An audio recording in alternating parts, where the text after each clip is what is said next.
रानी मुँह से आबे पानी बताव का करी हम बताव का करी हम काहे रउआ हमसे ऐसन बोलतानी बानी कहीं ना का करी हम कहीं ना का करी हम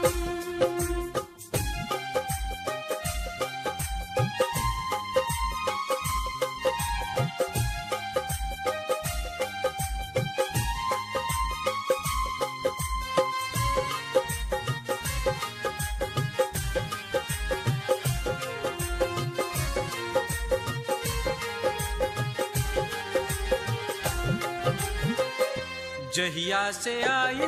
बाड़ू जहिया से आई बाड़ू भौजी के बहिन हमरा गाँव हो आए है काहे आगुताइल बानी मनवा के राखी एके ठाव जी जब से देखनी बढ़ गइल बा हमरो परेशानी बताव का करी हम बताव का करी